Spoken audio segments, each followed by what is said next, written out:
ये idioms and phrase का lecture number 10 होगा। मैंने लेक्चर नंबर 1 to 9 सब अपलोड कर दिए हैं और ये लेक्चर नंबर हमारे पास 10th होगा। आज देखते हैं कि कौन कौन से ईडियम्स एंड फ्रेज इंपॉर्टेंट हैं। देखिए, पहला है होल्ड वाटर। होल्ड वाटर का मतलब ये होता है कि कोई भी चीज़ या आर्गुमेंट जिस पर आप विश्वास कर सकते हो। ठीक है, जैसे देखिए यहाँ पर इसका ये जो है होल्ड वाटर का मतलब हो जाएगा, अगर आप इसको छोटे मीनिंग में समझे, विश्वास योग्य होना। मतलब कि अगर कोई आपका आर्गुमेंट है या कोई रीजनेबल आप कोई बात कर रहे हो तो उस पर लोग ट्रस्ट कर लें। ठीक है, जैसे इफ़ एन आर्गुमेंट और या theory does not hold water, अगर मान लो कोई आर्गुमेंट है या थ्योरी है डज नॉट होल्ड वाटर, इसका मतलब ये होगी कि लोग उस पर विश्वास नहीं कर रहे हैं। लेकिन इफ़ एन आर्गुमेंट और थ्योरी होल्ड वाटर, इसका मतलब ये है कि लोग उस पर विश्वास कर रहे हैं। ठीक है, और it does not seems to be reasonable, अगर मान लो कोई थ्योरी या कोई भी आर्गुमेंट है उस पर लोग विश्वास नहीं कर रहे हैं तो मतलब वो कैसी होगी, वो रीजनेबल नहीं होगी। अगर उस पर लोग विश्वास कर रहे हैं तो मतलब वो रीजनेबल है। तो इसका मतलब हो गया कि विश्वास योग्य होना, मतलब किसी कोई भी चीज़ जिस पर आप विश्वास कर सकते हो, कोई आर्गुमेंट। ठीक है, जैसे कि this argument simply can not hold water in Europe, इसका मतलब ये हो गया कि अगर आप यूरोप के अंदर ये वाला जो आर्गुमेंट कोई आर्गुमेंट होगा, सिंपली अगर यही आर्गुमेंट दोगे तो मतलब लोग इस पर विश्वास नहीं करेंगे यूरोप के। तो इसका मतलब होता है विश्वास विश्वास योग्य होना, कि कोई भी चीज़ हो सकती है उस पर ट्रस्ट करना एक टाइप का। वो मेनली वैसे ये जो शब्द होल्ड वाटर जो होता है ये उसके लिए बनाया गया है, कोई आर्गुमेंट हो आपका, कोई रीजनेबल तर्क संगत बात हो। नेक्स्ट देखिए, नेक्स्ट है हैंग टुगेदर। अब दो चीज़ें एक साथ हैंग कर दो तो इसका मतलब क्या होगा, वो दो चीज़ें एक दूसरे को सपोर्ट करेगी। तो हैंग टुगेदर का मतलब होता है सपोर्ट टू ईच अदर, ठीक है, या वन अनदर। जैसे कि people hang together, they help each other work together to achieve the something. आप किसी भी ऑर्गेनाइजेशन में काम करते हो तो क्या करते हैं, वहाँ पर ग्रुप बना दिए जाते हैं या कंपार्टमेंट बना दिए जाते हैं कि आपका काम आईटी का इंफ्रास्ट्रक्चर या आईटी को संभालना है, आपका काम अकाउंटेंट को, आपका फाइनेंस, मतलब ये सारी टाइप्स है। तो वो एक जो एक ग्रुप हो गया, जो इकोनॉमी हो गया, या फिर आपको अकाउंटेंट के बाद का जो ग्रुप एक हो गया, या आईटी का एक ग्रुप हो गया, उसके अंदर जितने भी लोग काम करेंगे वो एक दूसरे को सपोर्ट कर रहे होंगे कि मेरा सॉफ्टवेयर ख़राब हो गया। अगर आईटी की बात होगी तो आईटी वाला बोलेगा मेरा सॉफ्टवेयर ख़राब हो गया, तो वो आईटी वाले के पास जाएगा कि मेरा सॉफ्टवेयर ठीक करो, उसका ठीक करके देगा। फिर दूसरे में विंडो प्रॉब्लम होगी, तो मतलब ये एक दूसरे पर निर्भर करते हैं ये। तो हैंग टुगेदर का मतलब सपोर्ट करना each other. If opposition, example इसका ये, if opposition party can hang together over next 6 month they might just stand a chance of being elected. इसका मतलब ये हुआ, जो अपोजिशन पार्टी है, मतलब अपोजिशन पार्टी में बहुत सारी पार्टी होती है, अगर वो सारी एक साथ आ जाए, ठीक है, 6 month के लिए, तो उनका चांस ये है कि वो इलेक्ट हो सकते हैं।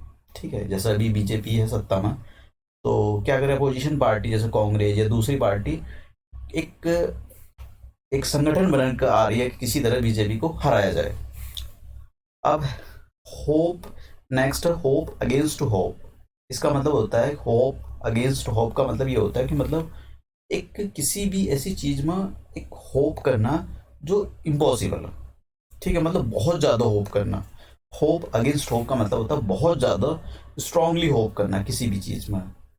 जैसे जैसे देखिए, दे एग्जाम्पल देखते हैं, they are just hoping against hope that कि is she is still alive, मतलब वे ऐसी चीज़ पर विश्वास कर रहे हैं कि वो शायद अभी भी जिंदा होगी। मतलब हो सकता है कि वो कुंभ के मेले में, फॉर एग्जाम्पल कुंभ के मेले में कोई लड़की या लड़का खोए गए हो जब वो छोटे हों बचपन में, और फिर कभी ना मिले हों, तो उसके माँ बाप सोचते हों कि वो अभी भी जिंदा होगा या जिंदी होगी या जिंदा होगा। मतलब वो ऐसी होप पर मतलब ऐसी चीज़ पर विश्वास कर रहे हैं जो शायद हो भी नहीं सकती है, लेकिन फिर भी उनको विश्वास है। तो होप अगेंस्ट होप। नेक्स्ट देखिए, नेक्स्ट है have an axe to grind. इसका मतलब ये होता है कि to have a selfish interest. आप कोई भी काम करते हो, जैसा आप अपने दोस्त बनाते हो तो आपका एक अपना इंटरेस्ट होता है, सेल्फ इंटरेस्ट होता है कि मुझको कोई प्रॉब्लम हो तो मेरा दोस्त काम आ जाएगा। आप किसी से रिश्तेदारी जोड़ते हो, मतलब किसी से रिलेशन बनाते हो, तो आप बदले में चाहते हो कि वो, मतलब यही होता है कि अगर आप कोई कंपनी ज्वाइन करते हो तो उसमें भी आपका सेल्फ इंटरेस्ट होता है कि आपको पैसा मिलेगा, आपकी रैंक बढ़ेगी, लोग आपको जानेंगे, आपके काम को जानेंगे। तो मतलब एक सेल्फ इंटरेस्ट होना। इसका एग्जांपल क्या है, environmentalist have no political axe to grind, they just want to save the planet. मतलब कि जो इन्वायरमेंटलिस्ट होते हैं उनका कोई ऐसा पॉलिटिक्स में आना नहीं होता है, ठीक है, ऐसा नहीं कि उनका कोई इंटरेस्ट हो पॉलिटिक्स में आने का, बस वो जो हमारी प्लेनेट है उसको बचाना चाहते हैं। Next, have the gift of gap. इसका मतलब होता है, देखिए गैप का मतलब होता है, अगर आप गैप का मतलब देखो तो गैप का मतलब होता है एक अच्छा बोलने की कला। फिर गैप का मतलब जैसे अब प्राइम मिनिस्टर नरेंद्र मोदी की जो एक कला है बोलने की, लोगों को इन्फ्लुएंस करने की, वो बड़ी अच्छी है, ठीक है। तो आर्ट ऑफ स्पीकिंग, इसका पूरे का मतलब हो गया the have the gift of gap का मतलब हो गया आर्ट ऑफ स्पीकिंग। आपके पास बहुत अच्छी आर्ट है, बोलने की आर्ट है, जिससे लोग इन्फ्लुएंस हो जाते हैं। नेक्स्ट देखिए, next hit below the belt. मतलब किसी भी, कोई भी पर्सन हो सकता है, उसकी जो वीकनेस है उसको टारगेट करना, ठीक है, उसको टारगेट करना। आपकी किसी भी पर्सन की कोई वीकनेस होती है, रखती हुई रग पर हाथ रख देना, दुखती हुई रग पर हाथ रख देना, ऐसा बोला जाता है कि किसी की भी जो वीकनेस होती है, कमजोरी, उसको पकड़ लेना। जैसे एग्जाम्पल क्या है, I know she really wants the promotion but she really hit me below the belt by telling the boss about my personal problems. मतलब वो कह रहे हैं कि उसको, हाँ हमको पता है कि उसको प्रमोशन चाहिए, लेकिन उसने रखती हुई जो, मतलब उसने जो है हमारी वीकनेस जो है उस पर, मतलब। नेक्स्ट चलते हैं, होल्ड वन टंग्स। देखिए होल्ड वंस टंग, इसका मतलब ये होता है कीप क्वाइट, मतलब शांत रहना। अपनी जो टंग है उसको होल्ड करके रखो, मतलब आप अपनी जबान को संभालो, आप बोलो मत, चुप रहो, इसका मतलब ये होता है, मतलब कीप क्वाइट।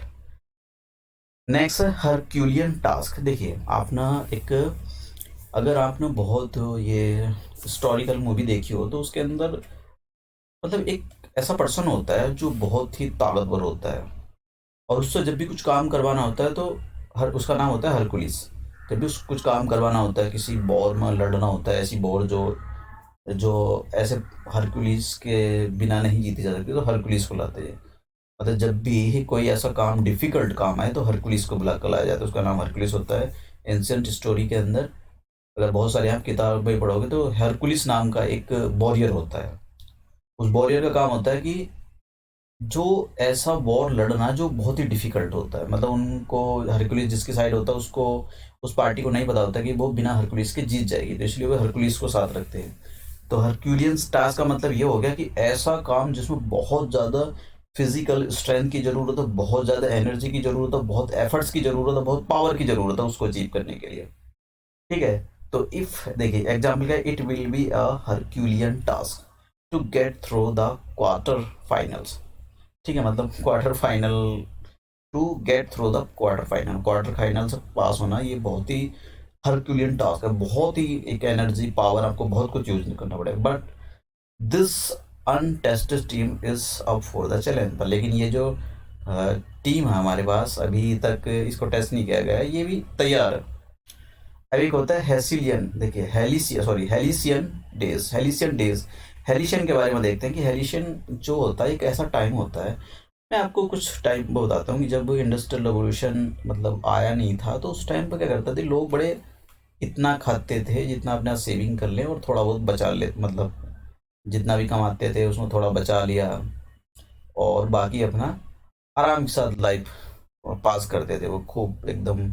अगर इंडिया के अंदर बात करें तो इंडिया के अंदर आपने देखा होगा कि लोग बाग एक चबूतरे के चारों तरफ इकट्ठे हो जाते थे, तो वहाँ पर शाम के टाइम कहानियाँ सुनाई जाती थी, मतलब लोग खुश रहते थे उस टाइम, बड़ी पीसफुल लाइफ, कोई लड़ाई कोई झगड़ा नहीं, कोई चारियाँ, मतलब इंडिया पाकिस्तान नहीं, कोई इंडिया चाइना नहीं, या फिर यूक्रेन और रशिया नहीं, कोई रशिया और यूएसए नहीं, कोई लड़ाई वड़ाई नहीं, बस लोग शांति के साथ रहते हैं। तो हेलिशियन डेज का मतलब होता है ऐसे दिन जो बहुत ही सक्सेसफुल थे, जिसमें शांति रहती थी। She recalled the halcyon days of her youth, मतलब उसको यहाँ पर एग्जाम्पल दिया जा रहा है कि लड़की को अपने यूथ भरे दिन याद आ गए, वो बहुत ही खुश दिन होते थे उसके। नेक्स्ट चलते हैं, to have a finger in every pie. देखिए to have a finger in every pie का मतलब होता है, देखिए मैंने यहाँ पर एक ये लिया है, देखिए ये एक दो तीन चार पाँच, पांच फिंगर है देखिए अलग अलग। इसका मतलब ये होता है कि एक साथ डिफरेंट टाइप की एक्टिविटीज में इन्वॉल्व होना। ठीक है, एक साथ जैसे देखिए इसका ये एक ही हाथ है, ये वाला इसका एक हाथ है, लेकिन इसकी जो फिंगर है वो पांच है, और ये अलग अलग सेम टाइम पर अलग, एक एक्टिविटी ये हुई, एक एक्टिविटी हुई, एक एक्टिविटी हुई, एक एक्टिविटी ये हुई, सबके अंदर पार्टिसिपेट कर रहे हैं। तो मतलब आपका कोई बिजनेस हो सकता है, जैसे कि आपने कोई एक बिजनेस खोला हुआ है बुक बेचने का, एक किताब बेचने का, एक पेन बेचने का, एक आपने ग्रोसरी का खोला हुआ है, और एक आपने इंश्योरेंस का खोला हुआ है, एक बैंकिंग का खोला है, दुनिया भर के बिजनेस खोल रखे एक ही साथ में। ठीक है, तो मतलब इसका मतलब ये काफ़ी इंपॉर्टेंट है, ये वाला काफ़ी आया हुआ है। ठीक है, ये वाला जो ये जो सॉरी ये जो क्वेश्चन है have a finger in every pie, ये क्वेश्चन काफ़ी बार पूछा गया है ये।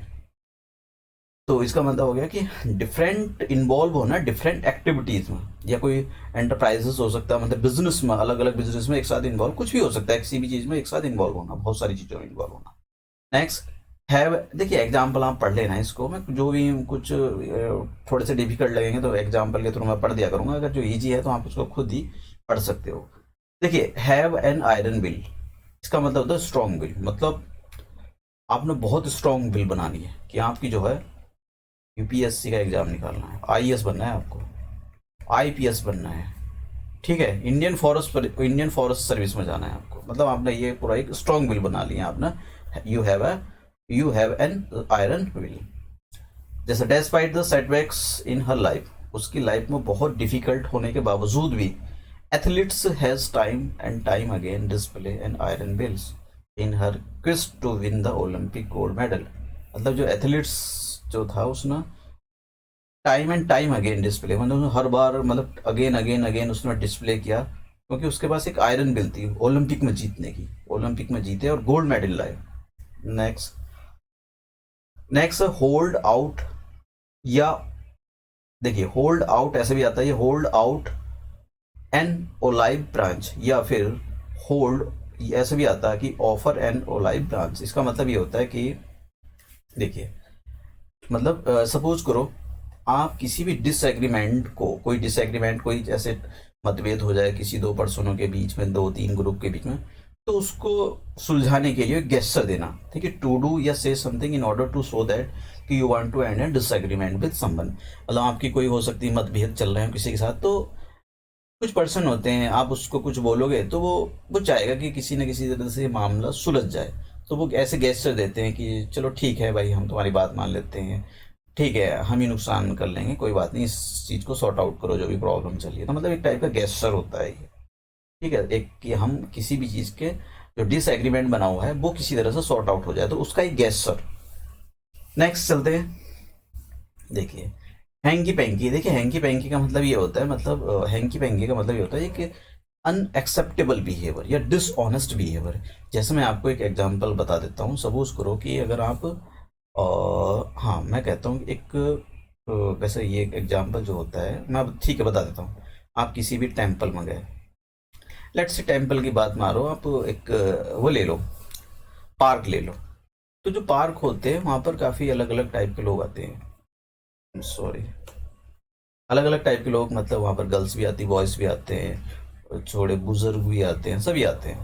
अब वहाँ पर सपोज करो एक लड़का लड़की बैठे हुए हैं, अगर वो वहाँ पर मतलब कोई ऐसी एक बिहेवियर करते हैं जो कि वहाँ पर जो पार्क के अंदर बैठे हुए जो पर्सन है उनको वो अनएक्सेप्टेबल हो, तो ऐसे बिहेवियर को ऐसे ऐसे बोलेंगे हैंकी पैंकी। ठीक है, हैंकी पैंकी, हैंकी पैंकी का मतलब, हैंकी पैंकी का मतलब ये होता है कि ऐसा बिहेवियर जो अनएक्सेप्टेबल हो। ठीक है, जैसे there there was a bit of hanky panky going on at the church part, Christmas party, मतलब क्रिसमस पार्टी चल रही थी, तो क्रिसमस पार्टी में तो सभी लोग आते हैं, तो मतलब कुछ लोग क्या कर रहे थे, ऐसी डिस अनएक्सेप्टेबल बिहेवियर उसका हो सकता है कि वो कुछ सेक्सुअल एक्टिविटी में इन्वॉल्व हो, मतलब कुछ ऐसी हरकत कर रहे हो, खराब टाइप की हरकत कर रहे हो जो क्रिसमस पार्टी में जो बैठे हुए लोग उनको पसंद ना आ रही हो। Next have feet of clay. देखिए इसका मतलब ये काफ़ी बार आ चुका है, कोई भी पर्सन हो, कोई भी हो, किसी ना किसी पर्सन के अंदर कुछ बैड क्वालिटी होती है, चाहे वो कितना ही जीनियस हो सकता है कोई न्यूटन हो, कोई भी हो सकता है। हर एक किसी के, क्योंकि कोई भी चीज़ परफेक्ट नहीं है, किसी न किसी के अंदर कुछ ना कुछ प्रॉब्लम, मतलब कुछ बैड क्वालिटी होती है। तो have the feet of clay का मतलब होता है कि किसी के अंदर कुछ बैड क्वालिटी होना, और वो छुपी हुई होती है। कोई भी अच्छा पर्सन नहीं बताता कि उसके अंदर ये कमी है, वो चाहता है कि ये कमी अगर दूसरे लोगों को पता लगे तो दूसरे लोग मेरी जो अच्छाई है उन पर उनको कम देखेंगे, मेरी बुराइयों को ज़्यादा देखेंगे। तो some of the greatest genius in the history had feet of clay. Next, heart and soul. Heart and soul का मतलब, अगर आप यूपीएससी का एग्ज़ाम देना चाहते हो, आप एसएससी सीजीएल का एग्ज़ाम देना चाहते हो, आप बैंक पीओ का एग्ज़ाम देना चाहते हो और इनको क्रैक करना चाहते हो, तो आपको हार्ट एंड सोल के थ्रू इसमें एग्जाम में लगाना है। मतलब कंप्लीटली आपको पूरी तरह से जी जान से, पूरी एकदम जी जान से लग जाना है इसमें, अपने आप को सेक्रीफाइस कर देना है, तभी आप सक्सेस को पा सकते हो। Next, hard and fast. Hard and fast का मतलब होता है स्ट्रिक्ट। जैसे कि आप स्कूल में जाते हो, तो स्कूल में एकदम अगर ऐसा हार्ड एंड फास्ट रूल हुआ, तो बहुत ही स्ट्रिक्ट रूल हुआ कि आप सपोज करो आपका स्कूल जो है मॉर्निंग में 8:30 होता है, ठीक है, तो हार्ड एंड फास्ट रूल कर दिया है कि 8:30 के बाद अगर 8:31 भी हो गए तो एंट्री नहीं मिलेगी, तो इसको बोलेंगे this is the hard and fast rule. बहुत ही स्ट्रिक्ट रूल है ये। नेक्स्ट नेक्स्ट है हैंग फायर। देखिए, हैंग फायर का मतलब होता है रिमेन अनरिजॉल्व। मैं आपको एग्जांपल दे देता हूँ जो अभी तक सॉल्व ना हुआ। आप फ्लिपकार्ट से कुछ सामान मंगवाया आपने, कुछ भी कोई भी ऑर्डर करा आपने, ऑर्डर करने के बाद कुछ प्रॉब्लम आ गई। प्रॉब्लम आने के बाद आपने फ्लिपकार्ट वालों को कॉल किया कि मेरे साथ मेरा जो प्रोडक्ट था इसमें ये प्रॉब्लम है, और आप ये इसको काफ़ी टाइम हो गया, 30 डेज हो गए इसको, लेट से 30 डेज, तो 30 डेज तक आपकी जो प्रॉब्लम है वो अभी भी सॉल्व नहीं हुई है। तो मतलब जो प्रॉब्लम है वो कैसी है, हैंग फायर, अभी भी सॉल्व नहीं हुई है। तो how many projects do you have hanging fire right now. अब ये पूछा जा रहा है, मतलब एग्जांपल ये है कि आपने अभी तक कितने मतलब ऐसे प्रोजेक्ट हैं जो सॉल्व भी नहीं करे, ऐसे ही पड़े हुए हैं। नेक्स्ट देखिए, leave someone high and dry. इसका मतलब ये होता है किसी को डिफिकल्ट सिचुएशन में छोड़ देना, ठीक है, इसका मतलब ये होता है। Hit the nail on the head. देखिए ये काफ़ी बार आ चुका है, दिस इज द इम्पोर्टेंट, मैं यहाँ पे लिख देता हूँ इम्पोर्टेंट, ये वाला स्टार बना दिया मैंने। इसका मतलब सही टाइम पर सही काम करना, do the right thing at the right time. ये बहुत ज़रूरी है। देखिए ये जो चीज़ है ये काफ़ी बहुत ही अच्छी, मतलब मुहावरे हैं ये, कि सही टाइम पर सही काम करना ये बहुत ही ज़रूरी होता है। अगर आप किसी भी टाइम को अगर सही टाइम पर नहीं करते हो तो आपको अनसक्सेसफुल, मतलब कि आपको सक्सेस शायद ना मिले। Next, option choice. देखिए ऑप्शन चॉइस का मतलब ये होता है कि आपके पास कोई ऑल्टरनेटिव चॉइस नहीं है, ठीक है, बस जो भी है इसी से काम चलाना, कोई ऑल्टरनेटिव चॉइस नहीं है। सपोज करो आप जम्मू कश्मीर में ऐसी जगह रहते हो यहाँ पर बर्फ़ पड़ती है, और ऐसा हो जाए कि 2 दिन से लगातार कंटिन्यू बर्फ़ गिर रही है और आपके पास कम ही राशन है, लेकिन अब कोई ऑप्शन भी नहीं है कि आप जा भी नहीं सकते हो कि राशन लेने, क्योंकि पूरी बर्फ़ से सब कुछ घिरा हुआ है, आप निकल भी नहीं सकते हो, बर्फ़ बहुत ज़्यादा गिर रही है। तो जो भी आपके पास थोड़ा राशन है, जो भी बचा हुआ है, उसी से आपको मतलब काम चलाना पड़ेगा। मतलब देखिए ऑप्शन चॉइस, आपके पास कोई चॉइस नहीं है, आपको इसी से काम चलाना पड़ेगा। नेक्स्ट चलते हैं। हाँ देखिए, ठीक है, नेक्स्ट है have too many irons in the fire. देखिए इसका मतलब ये हो गया to be engaged in too many activities. इसका मतलब ये भी हो गया कि have too many irons in the fire, मतलब बहुत सारी एक्टिविटी में इन्वॉल्व होना। इसका मतलब ये होता है, देखिए होल्ड इन एबियंस। होल्ड इन एबियंस का मतलब ये होता है किसी भी चीज़ को पोस्टपोन कर देना, टाल देना, सस्पेंड कर देना कुछ टाइम के लिए, ठीक है। एबियंस का मतलब यही होता है कि डिले कर देना या सस्पेंड कर देना किसी भी चीज़ को, कोई मीटिंग हो सकती है, कुछ भी हो सकता है। देखिए होल एंड कॉर्नर, ये काफ़ी इंपॉर्टेंट है। होल एंड कॉर्नर का मतलब होता है सीक्रेट, कोई भी किसी बात का सीक्रेट।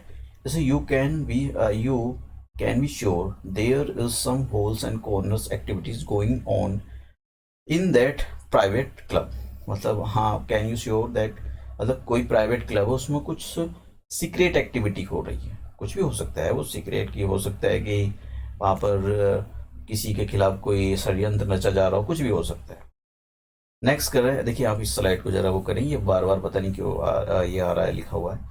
नेक्स्ट है देखिए, होल्ड समबडी टू रैंसम। देखिए किसी पर, इसका मतलब होता है आप जब किसी होल्ड समबडी टू रैंसम, जब आप किसी के लिए किसी को किडनैप कर लेते हो, रैंसम की डिमांड करते हो, इसका मतलब ये हो गया आप उस पर दबाव बना रहे हो कि जो आप चाहो वो करवा सको उससे। तो होल्ड समबडी टू रैंसम का मतलब होता है किसी पर दबाव बना कुछ करवाने के लिए जो वो नहीं चाहता है, ठीक है, किसी पर दबाव बनाना, इसका मतलब ये होता है। नेक्स्ट देखिए, हेल्टर स्केल्टर का मतलब होता है कि कोई भी चीज, इसका मतलब ये हो गया हेयर एंड देयर, मतलब आपके रूम में कहीं किताबें पड़ी हुई हैं, कहीं आपकी बुक्स पड़ी हुई हैं, कहीं आपका लैपटॉप रखा है, कहीं आपका टैबलेट, कहीं मोबाइल का चार्जर, मतलब पूरा रूम एकदम हेफेजर्ड मैनर में, कैओटिक मैनर में फैला हुआ है सारी चीजें उसके अंदर, तो मतलब हेल्टर एंड स्केल्टर, ठीक है। With such young children, I expected a helter-skelter environment, but classroom was so orderly. Classroom was so orderly. देखिए मतलब ऐसे बच्चों के साथ, यंग बच्चों के साथ में हमको पता है कि भाई ये सारी चीजें तबाह करके रखेंगे, इसका मतलब ये हुआ। हिट द जैकपॉट, आपको पता है जैकपॉट का मतलब होता है एक अचानक से विंडफॉल गेन हो जाएगा ना आपको, अचानक से लॉटरी लग गई आपकी, एकदम सक्सेस मिल गई अचानक से आपको। सक्सेस लॉटरी लगना ना मतलब आपको पैसे भी मिल सकते हैं कि अचानक से आपको सक्सेस मिल जाए। देखिए हश मनी, हश मनी का मतलब होता है ब्राइब, हश मनी का मतलब ब्राइब होता है। आपकी ब्राइब हो सकती है किसी को कि सपोज करो, जैसे कि एग्जांपल ले लेते, सी क्लेम दैट कि politician had offer her hush money to keep their child a secret, मतलब इसका मतलब उसको पॉलिटिशियन उसको ब्राइब दिया कि अपने बच्चे को एज ए सीक्रेट रखना। नेक्स्ट देखिए, hold at bay, hold at bay का मतलब ये होता है कि कोई भी एनिमी हो या किसी भी है उसको रोके रखना, रोके रखना। जैसे इंडिया का अगर मैप देखो तो ये है, और यहाँ पर ये है, और यहाँ पर हमारे पास अंडमान निकोबार है। अगर कोई शिप इधर से आती है तो अंडमान निकोबार के अंदर जो हमारे सोल्जर डिप्लॉय हैं तो उसको यहीं पर उसको होल्ड एट वे, यहाँ पर होल्ड करके रखेंगे कि जिससे वो आगे ना बढ़े, ठीक है, जिससे आगे ना बढ़े। तो मतलब प्रिवेंट एनिमी फ्रॉम कमिंग, किसी दुश्मन को आने से रोकना, इसका मतलब ये होता है। होल्ड एट वे का मतलब ये होता है कि प्रिवेंट एनिमी फ्रॉम कमिंग, इसका मतलब ये हो गया। तो आज का लेक्चर यही था, ठीक है, थैंक यू।